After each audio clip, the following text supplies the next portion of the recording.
Okay, so let's talk about Sting, which is, the best way of describing it, it's a goofy arachnid creature feature about an apartment block besieged by a killer spider. It's an Australian production, but it's set in Nice. it's set in New York, yeah. So a meteor skims the sky, a particle falls off it, goes through the window of an apartment, and it's an alien-like egg that opens up, very much like Alien, spawns a spider who is promptly trapped by 12-year-old Charlotte's Web, who is played by none other than Lila Brown, whose name we know how to pronounce thanks to your interview last week with George Miller.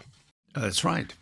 Very good. Because you said to him, is it Alila? And he said, no, it's Lila. So she lives with her mum and partner, who's an odd job man by day, graphic artist by night. Together, they've created this cartoon thing, Fangirl. Anyway, so she names the pet spider Sting, and she feeds it bugs, which it eats voraciously. But very soon, it is out of the jar and feasting on the local wildlife, including the neighbour's pet parrot. Here's a clip. Yeah, hello? Yo! You the one that called me about a dead parrot? That's one seriously up bird. Looks like it tried to have sex with a blender.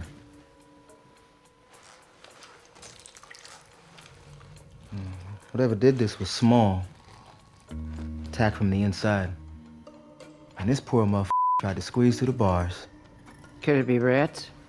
Nope. Hell no. Rats don't melt their food before they eat it.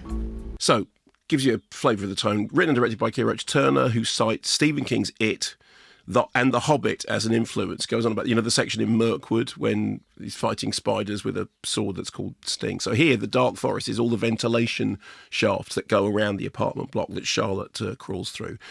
So the tunnels are also very Alien, and some reviews have called it, Alien with spiders in an apartment. It's also got a retro throwback feel. I mean, at times there are bits in it that are actually not a million miles away from Little Shop of Horrors, because it has got that sort of comic undercurrent. There's also a nice retro jukebox thing going on, because the film is bookended by The Pleasure Seekers' What a Way to Die, which I think is from 65, and then Johnny Mercer's Accentuate the Positive, which is a 1940s tune.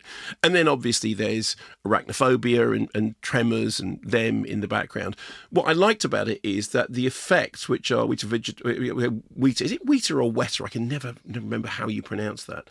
But they're a mix of old school puppetry and modern CG, but they generally look kind of quite old-fashioned, which is nice. It's goofy fun. It's not particularly scary unless you're particularly scared of spiders, which I'm not. I mean, I'm the person who, in our house, if the good lady Professor Her indoors sees a spider in the bathtub, I'm the person that has to go around and deal with it, because spiders don't bother me in the slightest bit. But it's good, goofy, old creature feature, retro, throwback fun, and it's made quite nicely. It's the kind of thing which, if you saw it late night at the Scala, it would go down well with the crowd. So, not earth-changing, but I think really good fun, and I enjoyed it. It's called Sting. It's in cinemas. It sounds as though it delivers exactly what it intended to do. So in that respect, it's a 5 out of 5. Exactly. It does exactly what it says on the tin.